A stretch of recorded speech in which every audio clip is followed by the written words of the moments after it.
Hello students, good morning. आज हम class 9th का हिंदी पढ़ रहे हैं, जिसमें हमारी बुक है स्पर्श।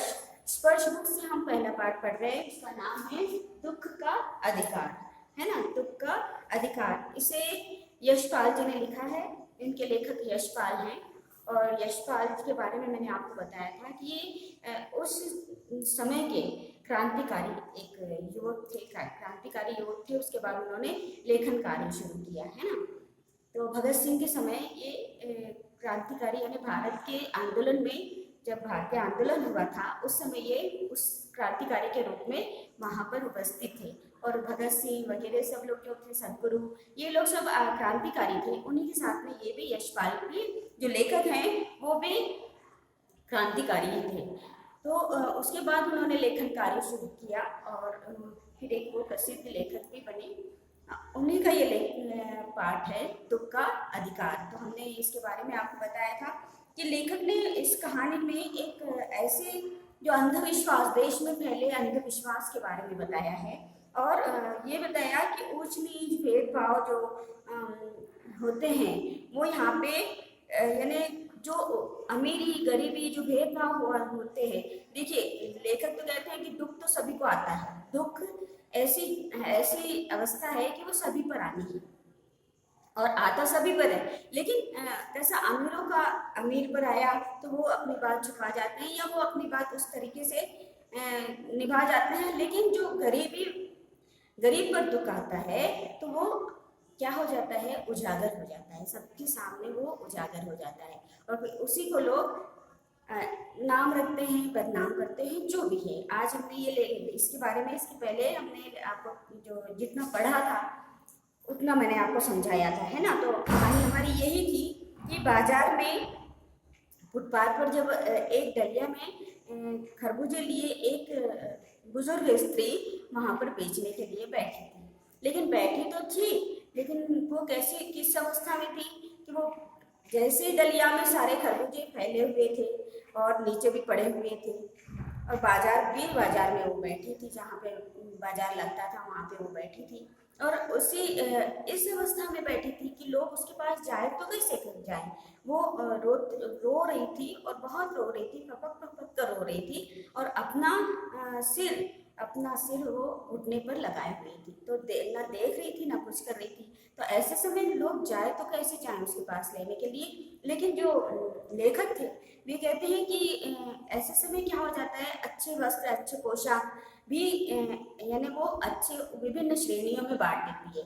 यानी मैं बैठा तो था उस परचून की दुकान में, लेकिन जहाँ दुकान होती है बाजार में वहाँ मैं बैठा तो था, लेकिन उस बुढ़िया को देखकर इस तरह से लग रहा था कि लोग उसके बारे में इस तरह से बातें कर रहे हैं। क्यों? क्योंकि उसका जवान बेटा खत्म हो चुका था। 23 साल का उसका बेटा था, वो खत्म हो चुका था। लेकिन अब गरीबी क्या करे, गरीबी उसने ये नहीं देखा। आज जो भी है उसका, आज बेटा उसका खत्म हुआ था, लोगों ने कहा इसका आज ही बेटा खत्म हुआ है और ये आज ही खरबूजा बेचने के लिए आ गई है। तो लोग तरह तरह की बातें कर रहे थे उसके साथ में, है ना। उसके बारे में लोग तरह तरह की बातें कर रहे थे। तो लेखक यही सुन रहे थे और सुनकर के थोड़ा सा आश्चर्य भी हो रहा था उनको कि लोग इस तरह से बातें बनाते हैं और अपनी बातों से यानी सामने वाले का दुख जान नहीं पाते और अपनी ही बातें बना बनाकर किसी किसी उसी के बारे में कुछ ना कुछ बोला कर रहे हैं, है ना। तो ये देखते हुए थोड़ा सा लेखक को मन में अच्छा नहीं लगता है। मन में एक अजीब सी वो बोलते हैं सिलक पड़ती है कि ये सब चीज़ क्या है। लोग इस तरह की बातें करते हैं, उसकी मजबूरी क्या है वो नहीं देख रहे हैं, है ना। और बातें दुनिया भर की बना रहे हैं। तो यहाँ तक हम आ चुके थे, है ना। पेज नंबर 8 तक के पहला पार्ट है हमारा। सब लोग बुक लेके बैठेंगे तो बहुत ही अच्छा होगा, है ना। हम पढ़ते भी जाएंगे, समझाते भी जाएंगे। अब क्या हुआ, परचून की दुकान पर बैठे लाला जी ने कहा, अरे भाई, उनके लिए मरे जिए का कोई मतलब ना हो, पर दूसरे के धर्म ईमान का तो ख्याल करना चाहिए। अब परचून परचून वाले दुकान वाले जो थे, जहाँ बैठे थे लेखक, वहाँ पे ये बातें वो दुकानदार खुद कर रहा था कि ये खुद माने ना माने, लेकिन लोगों के लिए तो मानना चाहिए था। उस समय छुआछूत बहुत ज़्यादा चलती थी। देखिए, जब व्यक्ति मरता है तो उसके 13 दिन छूत के माने जाते हैं, है ना। तो जब वहाँ पे 13 दिन तक कि उसको आना ही नहीं चाहिए था, परचून वाला कहने लगा फिर इससे कौन लेगा, 13 दिन इससे कौन खरीदी करेगा, इसके यहाँ तो इसका बेटा खत्म हुआ है तो इसके यहाँ तो वैसे ही छुआछूत है, तो इससे तो वैसे ही आना नहीं चाहिए था, और ये आकर यहाँ पर बैठी है, इससे कौन खरीदेगा। और उसके बारे में फिर बातें हो रही थी, है ना। जवान बेटे के मरने पर 13 दिन का सूतक होता है और वो यहाँ सड़क पर बाजार में आकर खरबूजे बेचने बैठ गई। 1000 आदमी आते जाते, कोई क्या जानता है कि इसके घर में सूतक है, कोई क्या जानता है कि इसके घर में सूतक है, कोई इसके खरबूजे खा ले तो उसका ईमान धर्म कैसे रहेगा, क्या अंधेर है। देखिए सोचने वाले की सोच है ना, दुकानदार। अब वो खरबूजे खाने से लोगों को क्या होगा, कोई छूट लग जाएगी, उसके घर में चली जाएगी, जिसके पास है जिसको सूतक लगा है उसको तो लगा ही हुआ है, लेकिन मजबूरी ऐसी है कि वो बैठी है अपना बेचने के लिए, है ना। पास पड़ोस की दुकानों से पूछने पर पता लगा कि उसका 23 बरस का जवान लड़का था, घर में उसकी बहू और पोता पोती है। लड़का शहर के पास 1.5 बीघा भर जमीन में कचियारी करके परिवार का निर्वाह करता था। उनके पास 1.5 बीघा जमीन थी और उसी 1.5 बीघा जमीन में वो अपनी किसानी करता था, जो भी उसमें पैदावार होती थी खेत में वो लाकर यहाँ बाजार में वे माँ और बेटे दोनों बेचा करते थे। अब खरबूजों की डलिया बाजार में पहुंचाकर कभी लड़का स्वयं सौदे के पास बैठ जाता, कभी माँ बैठ जाती। लड़का परसों सुबह मुंह अंधेरे बेलों में से पके खरबूजे चुन रहा था। उसके खेत में जब खरबूजे हुए तो वो जहाँ पके पके थे खरबूजे वो चुन रहा था, तो गीली मेड़ की तरावट, मेड़ किसे कहते हैं जो मिट्टी की बनी हुई रहती है ना, ऊंची ऊंची सी, उसके ऊपर वो लगाते हैं, है ना। तो वो मेड़ के ऊपर बैठा, मेड़ के ऊपर तरावट की विश्राम करते हुए एक सांप पर लड़की का पैर पड़ गया। अब वो मेड़ पर सांप था, उसको दिखा नहीं उस झाड़ियों में, है ना, तो उस झाड़ियों में दिखा नहीं और उसका पैर उसके ऊपर पड़ गया, सांप ने लड़के को डस लिया। लड़के की बुढ़िया माँ बावली होकर ओझा को बुला लाई। अब ओझा जो जानते थे, है ना, कि भाई इसका डस तो लिया है इसको सांप ने, लेकिन इसको किसी तरह से अच्छा कर जाए, इसका जो जहर चढ़ गया उसको निकाला जाए, किस तरह से निकाला जाए। तो उस जमाने में ओझा होते थे, ओझा को बुला लाई, झाड़ना फूकना हुआ। अब झाड़ फूक जो भी अंधविश्वास बोलते हैं ना, है ना, ऐसे समय क्या होता है कि ऐसे समय हमें डॉक्टर की जरूरत होती है, लेकिन अब वो वहाँ पे अंधविश्वास जिसे कहते हैं, है ना। तो झाड़ना फूकना हुआ, नागदेव की पूजा हुई। पूजा के लिए दान दक्षिणा चाहिए, घर में जो कुछ आटा और अनाज था दान दक्षिणा में उठ गया। अब वो जो ओझा था, जो ओझा झाड़ फूक कर रहा था, झाड़ फूक करके उसका जहर उतार दे या जो भी था, वो जो भी अंधश्रद्धा में ये सब काम हो रहा था। लेकिन क्या करे, अब जितना भी घर का अनाज था वो दान दक्षिणा में चला गया ओझा को। अब माँ बहू और बच्चे भगवान से लिपट लिपट कर रोए, पर भगवान जो एक दफे चुप हुआ तो फिर ना बोला, है ना। भगवाना, तो वो अपने लड़के का नाम उसका भगवाना था, तो भगवाना को वो अब रो रहे थे बच्चे, जब बेहोश हो गया जो भी हो गया, तो माँ बच्चे सारे लोग उसको लिपट के रोने लगे। तो वो तो जब चुप हो गया तो कुछ बोला ही नहीं। सर्प के विष से उसका सब बदन काला पड़ गया था, तो सर्प ने डसा था। अब डसता था तो जहर सारे शरीर में फैल गया और उसका शरीर काला पड़ गया। और जब काला पड़ गया तो सारे मतलब माँ बच्चे उसकी पत्नी सारे लिपट लिपट कर उसको रोने लगे, उठाने लगे, लेकिन वो उठता कहाँ, वो तो बेसुध हो चुका था। जिंदा आदमी नंगा भी रह सकता है, परंतु मुर्दे को नंगा कैसे विदा किया जाए, उसके लिए तो बजाज की दुकान से नया कपड़ा लाना ही होगा, चाहे उसके लिए माँ के हाथों छन्नी ककना ही क्यों न बीत जाए।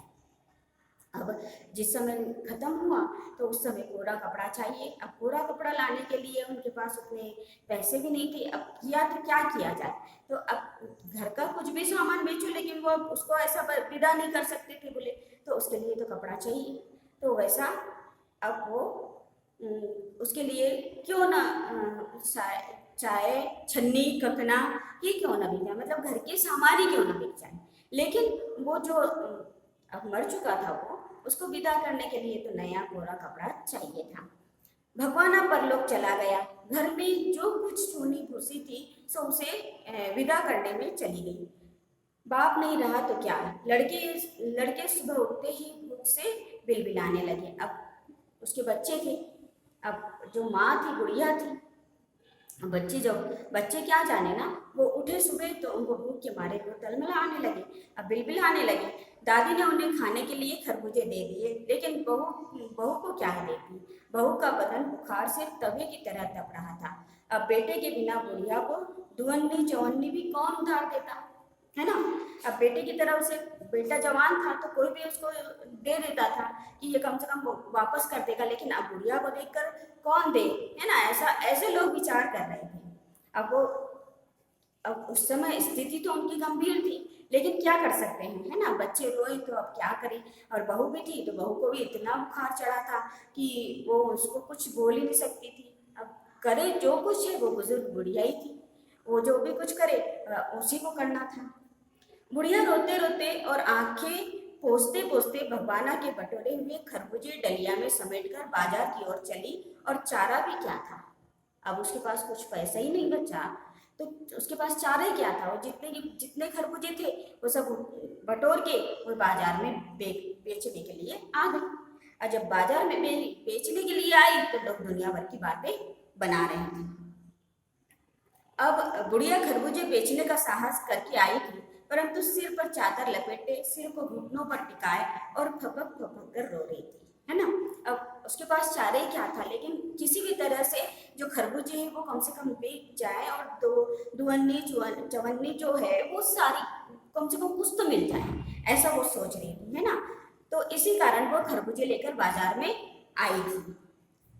कल जिसका बेटा चल बसा, आज वो बाजार में सौदा बेचने चली है। हाय रे पत्थर दिल, लोग उसे पत्थर दिल कह रहे थे, लेकिन वो क्या जाने, वो तो बेचारे बुजुर्ग व्यक्ति, वो तो यह समझ रही थी कि मेरी मजबूरी है, इसलिए ये कदम मुझे उठाना पड़ा।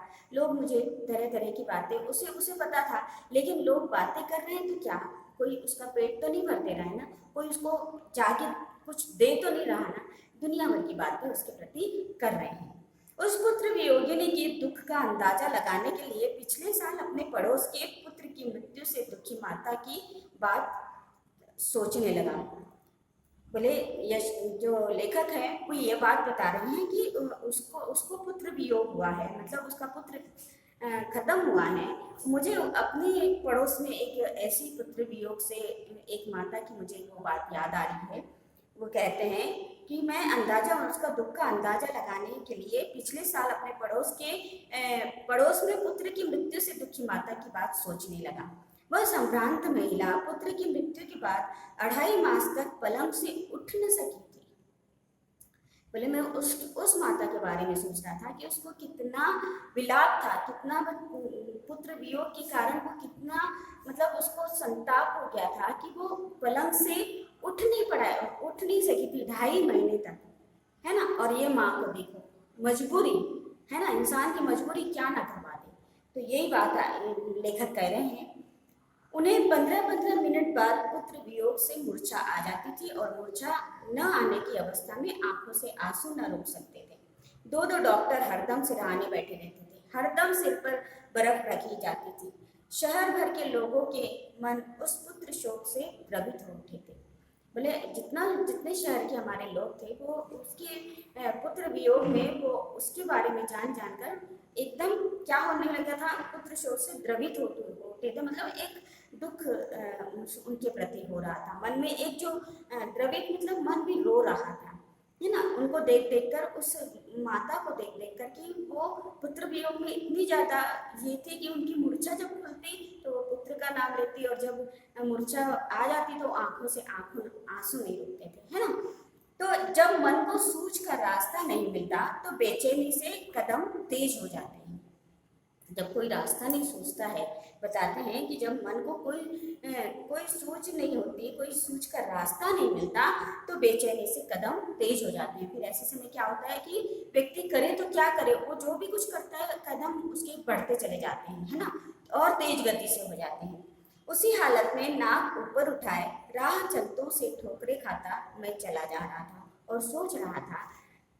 कौन कह रहे हैं, ये लेखक कह रहे हैं कि यही सोच रहा था कि भाई ये ऐसा इतना इतना भारी दुख उस माता पर पड़ा है, लोग दुनिया बातें कर रहे हैं और ये सब बातें क्या हो रही है कि सिर्फ एक मतलब इतना बड़ा वियोग उसके साथ, इतना बड़ा पुत्र वियोग उसके साथ में मतलब घटना घटी है, लोग उसके दुख को तो नहीं, लेकिन उसके दुख का एक इसके दुख को जरिया बनाकर उसके ऊपर बातें बनाए जा रहे हैं, है ना। तो ये लोगों की तो आदत है, लोगों को बोले ना बात करना ही करना है, चाहे आगे करे चाहे पीछे करे, पीछे बात होती ही रहती है, चाहे कोई अमीर हो चाहे गरीब हो, अमीर की बात छुप जाती है लेकिन गरीब की बात उजागर हो जाती है। तो वो गरीब बेचारी बुढ़िया क्या करे, अपना शोक किसको जताए।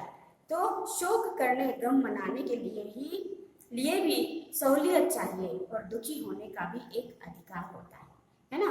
तो यहाँ पे उन्होंने कहा क्या दुखी होने का भी एक अधिकार होता है, लेकिन अब गरीबी ऐसी मजबूरी है कि उसकी हालत देखकर यशपाल जी कहते हैं कि उस हालत को देखकर मुझे ऐसा लगता है कि लोग इस तरह तरह की बातें जो बना रहे हैं, आज इतना बड़ा उसके ऊपर संकट आ पड़ा है, उस संकट को तो कोई सहानुभूति के रूप में भी लोग उसे कुछ नहीं कह रहे हैं, लेकिन बातें उसके बारे में बनाए जा रहे हैं। तो ये कोई बात नहीं होती है। इंसान अपनी बात को, दुख तो सभी के पास है, लेखक का कहना है कि दुख तो सभी के पास आता है, चाहे वह अमीर हो चाहे गरीब हो।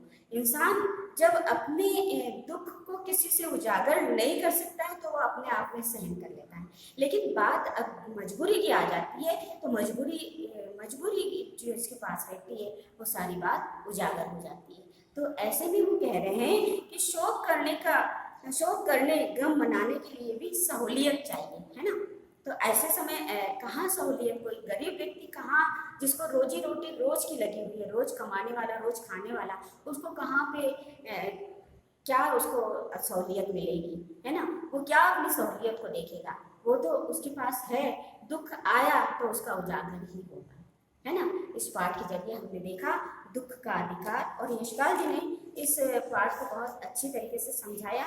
हमने भी इस पाठ को ध्यान से सुना, आपने भी देखा होगा एक बार, और आप इसे रीडिंग करते हुए यदि आप वीडियो भेज सकते हैं तो बहुत अच्छी बात है। ये पाठ को आप पढ़ते हुए मुझे वीडियो सेंड करेंगे तो बहुत अच्छी बात है। Okay, thank you.